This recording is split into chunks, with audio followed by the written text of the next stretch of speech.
Welcome to Private Asset Management's Week in Review. Today is Friday morning, December 16th. I'm Dillon Hakes. And I'm David Allen. David, we set it up last week that this was going to be a big week for economic markets. We had our second negative week. It's been a tough week. We had a tough week last week. What was your take from the market action this week? So it certainly was a pivot point in the market right around the Fed meeting, which is what we were expecting to be, the big newsmaker of the week. Positive up days, Monday and Tuesday, followed by 3 consecutive down days here.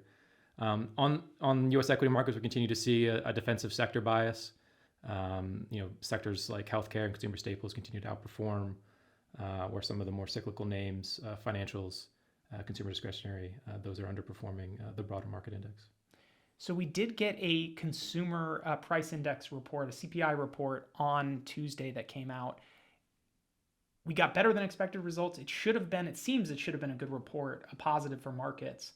But we didn't quite, we got an initial positive reaction that seemed to turn around, throughout the day. What was your take on the CPI report? Was that positive? What were your thoughts? Absolutely. I think the November CPI data was sort of unambiguously positive.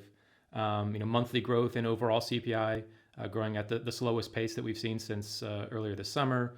Core CPI, which excludes food energy prices, monthly growth there was the slowest that we've seen since early last year. So, really good data there.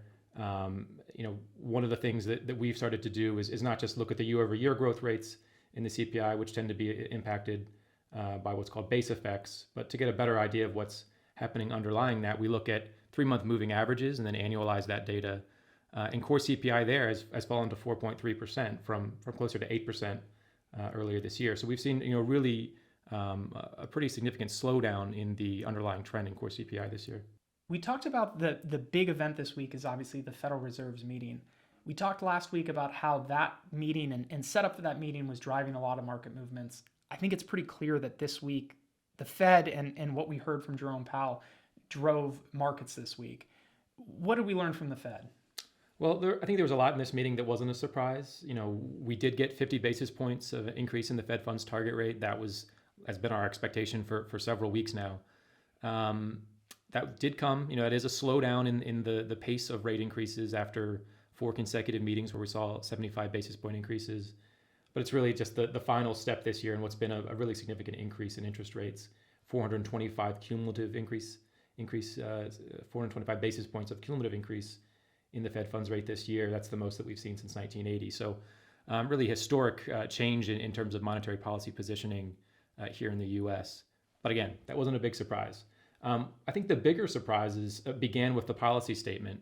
This sort of document that comes out following the meeting that's voted on and sort of really massaged by all the policymakers as they're putting it together. And remarkably, there was really no change in the policy statement for this meeting. That's despite 2 better than expected CPI reports that showed that inflation was slowing. But the committee was basically saying, despite that data, our outlook for monetary policy and the economy hasn't changed much, which was really shocking. And I think sort of under the radar, one of the more hawkish sort of bits of messaging that came out from the Fed.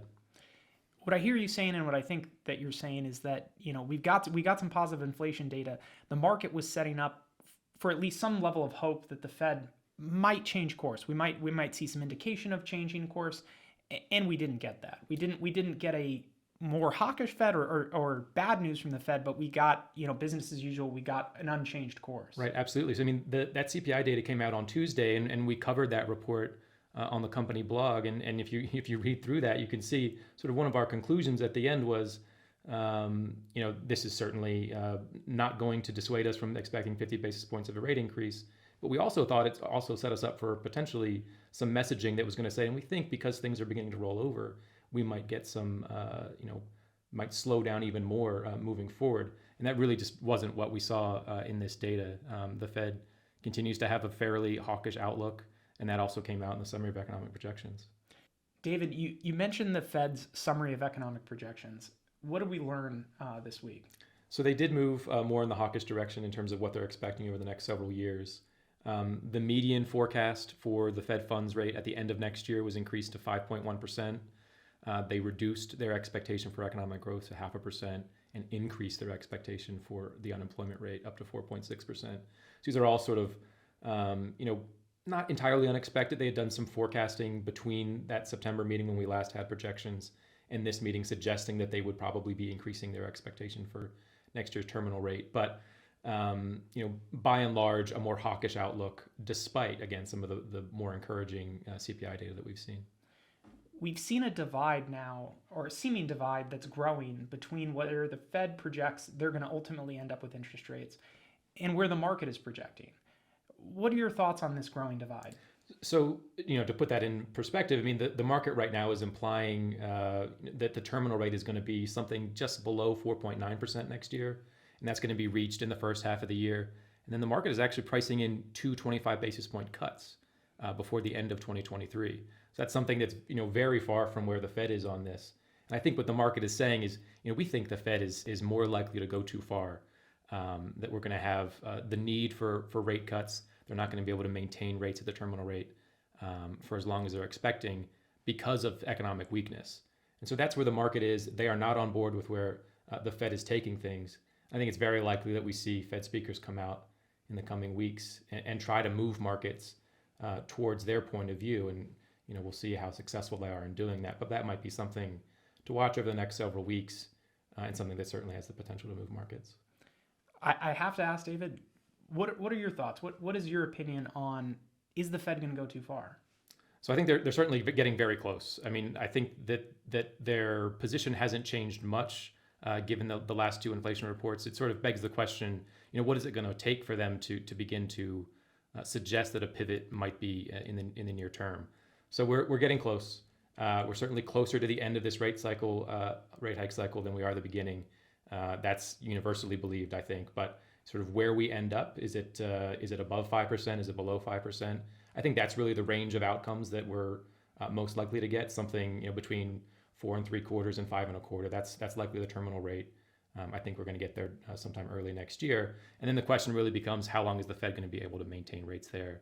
How long will they need to? I think that's going to be largely based on the inflation data, particularly the data on core service inflation. Yeah, you mentioned that, but obviously, one other thing to note, we will not have a January meeting from the Fed. So our next meeting, the next time they'll get together and decide on interest rates, will be February. So we will see some data in the interim. Hopefully, it comes out positive, and maybe we'll see some change in Fed thinking at that time. Absolutely. I mean, if we see inflation data continue to roll over, at some point, that's something the Fed is going to have to acknowledge. And in addition to just the inflation data, any of the wage data, that's really been a focus for the Fed. Is wage growth is too strong for to be consistent with a 2% inflation target. So if we begin to see wages come back down, or other signs that the labor market is moving into better balance between demand and supply, all of those things could factor into changing their outlook. And they could be singing a very different tune when they meet in February. Absolutely. David, we mentioned that the market is obviously reacting to the Federal Reserve. The other thing that the market, and certainly the S&P 500 seems to be reacting to this week, is moves by other central banks around the world. Can you talk a little bit about what we learned this week and what came out of the international side of things? Right. So we got all the information from the Fed came out on Wednesday, but then Thursday morning we heard from both the Bank of England and the ECB, both of whom also increased their policy rates by 50 basis points. Again, those were largely expected. We got some commentary that I think was even more explicitly hawkish, that particularly from the ECB, where the ECB president was discussing sort of where markets are positioned in terms of rate hike expectations versus where policymakers expect rates to go in Europe, and basically saying markets are wrong here. They're underappreciating the rate hikes that we're likely to see, and so that was perhaps even more hawkish than what we heard from the Fed this week.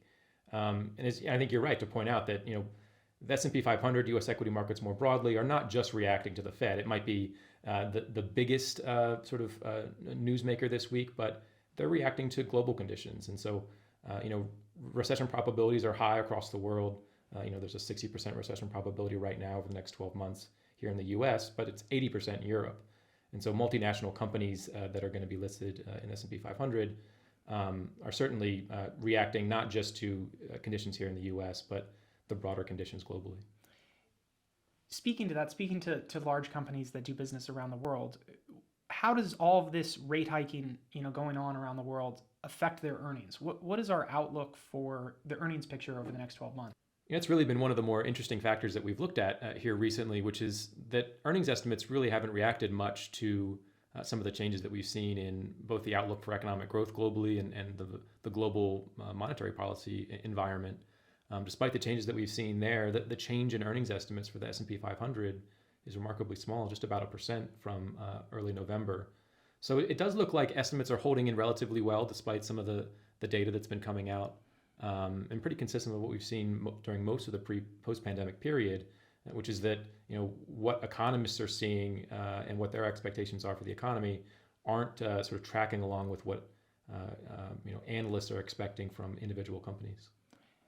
It feels a bit like there is a divide between what you hear from economists that project, potentially a negative or a pessimistic outlook for the U.S. economy and a global economy for next year, and individual analysts that are looking, bottom up at individual companies and their projections for next year, which seem, not to say overly positive, but not that negative.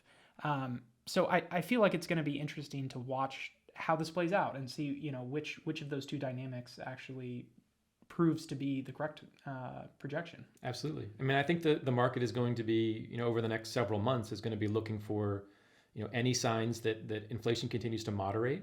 They're also going to, again, as I mentioned, look for signs that the labor market is moving into better balance. So that could mean that wage growth slows. It could also mean that we do see an increase in the unemployment rate. That actually might be welcomed by U.S. equity markets if we see that. And then again, just any signs that growth is holding up relatively well. That might come through, some of the business activity indices or consumer spending data that we get. Those are all, positive data there. That means that the economy is holding up relatively well. I think is going to be welcomed by U.S. equity markets, moving into 2023. All right, David, what do we have on the agenda for next week? Well, along the lines of what sort of data is the market going to be paying the most attention to over the next several months, on Friday we have the personal income and spending data for November. That's going to give us a look at wage growth that's being generated in the labor market, as well as consumer spending and how well that's holding up coming into the end of the year. And then finally, it also includes the Fed's preferred measure of inflation, which is PCE. And so sort of across the board, that's really going to be an important report. We'll be covering that one on the company blog, because I know we have a special video coming up next week for our viewers. Yeah, absolutely. As David mentioned, this will be our last traditional week in review that we'll have for the year. So next week, we do have something a little bit special planned for you guys. We're going to do a little bit of interviewing around the office and give you guys a little bit more of a personal look at what the office is like, what the team that is private asset management is all about. So stay tuned for that. That's going to be something exciting for you guys to check out. That'll be out next Friday, just like the normal week in review. So you can find it on the YouTube and we'll send an email out. But I want to thank you guys. Thank everybody for joining Private Asset Management's Week in Review. We'll see everybody next week.